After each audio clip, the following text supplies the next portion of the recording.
Selamat pagi Bapak Ibu dan Saudara yang dikasihi oleh Tuhan. Mazmur 51 ayat yang ke-12 berkata, "Jadikanlah hatiku tahir, ya Allah, dan perbaharui batinku dengan roh yang teguh." Saudara yang dikasihi Tuhan, setiap orang pernah berbuat salah dan dosa. Sebab itu kita sangat membutuhkan pengampunan dari Allah. Orang yang terus-menerus berbuat dosa, hidupnya tidak akan tenang. Karena adanya rasa bersalah yang terus menuduh dia telah melakukan hal-hal yang tidak pantas. Rasa bersalah yang tidak terselesaikan akan menekan perasaan, emosi, dan menghilangkan sukacita. Rasa bersalah juga akan menghancurkan rasa percaya diri seseorang. Rasa bersalah yang tidak terselesaikan akan memberikan tekanan berat pada emosi dan masalah pada kesehatan. Dan saudara, rasa bersalah yang tidak terselesaikan akan menyebabkan tekanan atau masalah rohani dan merampas persekutuan kita dengan Tuhan. Sehingga kita tidak dapat bersekutu dengan Tuhan dengan baik. Raja Daud pernah kehilangan sukacita pada saat ia berbuat zina dengan Batsheba dan membunuh Uria. Ia mencurahkan isi hatinya melalui sebuah pengakuan yang ditulis dalam Mazmur 51. Dia berkata, "Jadikanlah hatiku tahir, ya Allah, dan perbaharuilah batinku dengan roh yang teguh." Dosa telah mengoyak sukacitanya.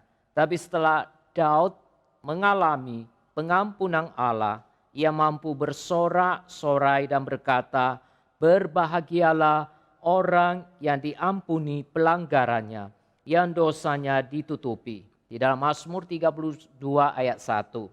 Karena dasar dari rasa bersalah adalah masalah kerohanian, maka penyelesaian yang dibutuhkan adalah penyelesaian secara rohani.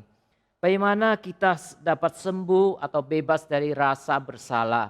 Yang pertama, Bapak, Saudara sekalian, kita harus menerima kenyataan bahwa ada sebuah pengampunan sempurna yang disediakan bagi kita melalui kematian dan kebangkitan Yesus Kristus. Yesus datang ke dalam dunia bukan dengan maksud untuk mengingatkan dosa kita.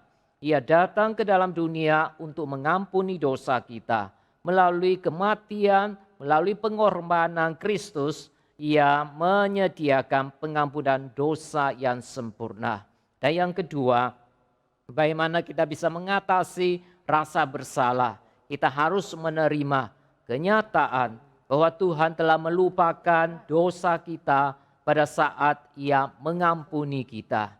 Di dalam Ibrani pasal yang ke-10, ayat 17-18 berkata, "Dan aku tidak lagi mengingat dosa-dosa dan kesalahan mereka.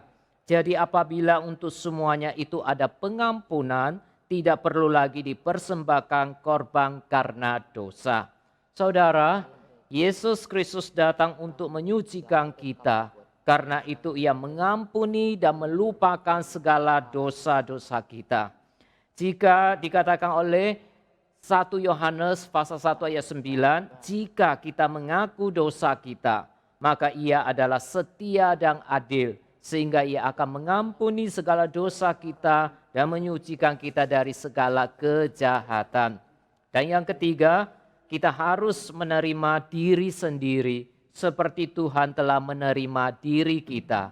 Tuhan telah mengampuni dan telah menerima kita, dan kita juga harus menerima dan mengampuni diri sendiri. Mungkin kita berkata, "Engkau tidak tahu perbuatan jahat yang telah kulakukan. Aku tidak dapat memaafkan diriku sendiri." Tetapi saudara yang dikasihi Tuhan, Tuhan telah mengampuni dan Tuhan telah melupakan kesalahan kita, terlepas dari seberapa besar atau kecilnya dosa yang kita lakukan. Tuhan telah mengampuni kita, Tuhan telah menerima kita dalam Yesus Kristus. Biarlah juga kita memaafkan diri kita dan menerima diri kita sebagaimana Tuhan mengasihi dan menerima kita. Amin. Tuhan Yesus memberkati Bapak Ibu Saudara sekalian.